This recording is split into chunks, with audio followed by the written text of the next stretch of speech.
आज तुम्ही दुग्धाभिषेक केलाय, सर्व कार्यकर्ते एकत्र येऊन छत्रपती शिवाजी महाराजांच्या पुतळ्याला दुग्धाभिषेक केलाय. काय कारण आहे? ते देखील भाजपचे नेते आहेत. एकेकाळी शिवसेना भाजप एकत्र होतात. आज त्या नेतृत्वाबद्दल तुमच्या म्हणजे अशा पद्धतीचा संशयास्पद येत आहे त्यांच्याबद्दल. कसं आहे, 25 वर्षापासूनची शिवसेना भाजपची युती होती. मध्यंतरी काळात तुम्ही पाहिले, अख्ख्या महाराष्ट्रानं आणि अख्ख्या जगानं पाहिले की BJPचं धोरण काय आहे. BJPचं धोरण हे इतर पक्षांना कधीही उच्च लेखत नाही आहेत. इतर पक्षांचा अपमान करतायत, महापुरुषांचा अपमान करतायत. वारंवार यांच्याकडूनच का अपमान केला जातोय? यांचे खासदार असतील, मंत्री असतील, यांच्याकडूनच अपमान केला जातोय. त्यामुळं मला तर असं म्हणायचं की ह्यांनी केलेलं हे कृत्य जाणून केलेलं कृत्य आहे. महाराष्ट्रात आटपाडी शहरामध्येच नोंदी गावल्यात का? याच्या मागे काहीतरी षडयंत्र करायचं आहे, म्हणूनच ह्या किरीट सोमय्या इथे आलेत आणि त्यांनी हा कृत्य केलंय. हे जर तुम्ही समजत असाल की ते बुजुर्ग आहेत म्हणून हात ठेवला, अहो त्यांना लाज वाटायला पाहिजे होते की महापुरुषांच्या खांद्यावर ते हात ठेवण्यायुक्तच आपलं चारित्र्य आहे का? आपण त्या महापुरुषाला हार घालतोय, एवढं तरी चारित्र्य आहे का त्यांच्याकडे? आम्ही जाहीर निषेध करतोय. उद्धव बाळासाहेब ठाकरे, शिवसेना खानापूर आटपाडी मतदारसंघातील तमाम माझ्या शिवसैनिकांना विनंती आहे, येणाऱ्या काळात जर किरीट सोमय्यांनी माफी नाही मागितली तर आटपाडी शहरात त्यांना ओढून आणलं जाईल. आम्हाला त्यांचा घरचा पत्ता माहिती आहे, घरं माहिती आहेत. जर किरीट सोमय्या या शहरात येऊन महाराजांची माफी मागितली नाही तर निश्चित काळात, येणाऱ्या काळात आम्ही स्वतः या आंदोलन करू मोठ्या प्रमाणात. किरीट सोमय्यांच्या घरी जाऊन आम्ही बसू की याने इथं येऊन माफी मागितली पाहिजे. कारण हा महाराजांचा अपमान आहे, इथल्या मातीचा अपमान आहे. ते जन्म मृत्यूच्या नोंदी तपासण्यासाठी इथं आले होते. आपल्या तालुक्यामध्ये बांगलादेशी लोक आहेत का?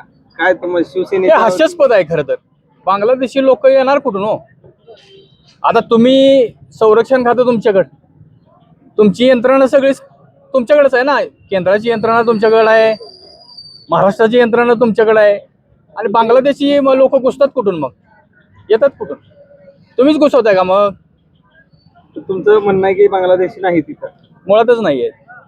मग आता लोकांच्या मध्ये असं आहे की बांगलादेशीच्या नोंदी चेक करायला आले आणि त्याचा धसका एवढा घेतला तालुक्यातल्या विरोधकांनी की ते छत्रपती शिवाजी महाराजांच्या पुतळ्याला हात लावून घोषणा दिल्या तरी देखील खांद्यावर हात ठेवला असा आरोप करतायत. नाही नाही नाही, मुळात आता कसं आहे माहिती आहे का, कोणी काय दसका घ्यावा, तालुक्यातले जे विरोधक आहेत ते घाबरले असं त्यांना नाही नाही. आता कसं होतं माहिती आहे का, तालुक्यातले विरोधक आणि स्थानिक ही एकत्रच आहेत हो.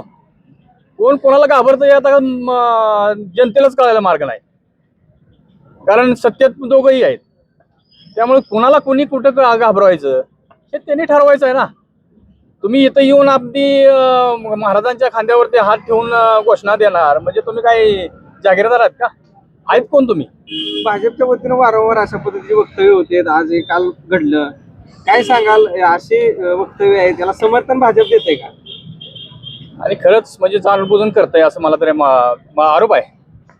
कारण महाराजांचा अपमान नाही आहे तर पूर्ण जे आपले समाज सुधारक आहेत, ज्यांनी आपल्या महाराष्ट्रासाठी, देशासाठी बलिदान दिलंय, यांच्यासह अनेक लोकांच्या विरोधात म्हणजे डॉक्टर बाबासाहेब आंबेडकर असतील, शिवाजी महाराज असतील, संभाजी महाराज असतील, अहिल्याबाई होळकर असतील. तुम्ही बघितलंय अहिल्याबाई होळकरांचं काशीमधलं ते पुतळे पाडलेत. तर असे काय कारण आहे की तुम्ही महापुरुषांची विटंबना वारंवार करताय? म्हणजे तुम्हाला महापुरुष चालत नाहीत का? तुम्हाला कोण कोण तुम्ही घेऊन येताय? गोळवणकर? आमचा आदर्श गोळवणकर नाही आहेत. आमचा आदर्श भाजपचे कुठलेच व्यक्ती नाही आहेत. कारण त्यांनी स्वातंत्र्यासाठी, देशासाठी काही केलेलं नाहीये. त्यामुळं देशासाठी, स्वातंत्र्यासाठी ज्यांनी बलिदान दिलं, ज्यांनी योगदान दिलं, त्या महापुरुषांचा अपमान आम्ही सहन करणार नाही. येणाऱ्या काळात या किरीट सोमय्याला चांगला धडा शिकवल्याशिवाय आम्ही स्वस्थ बसणार नाहीये.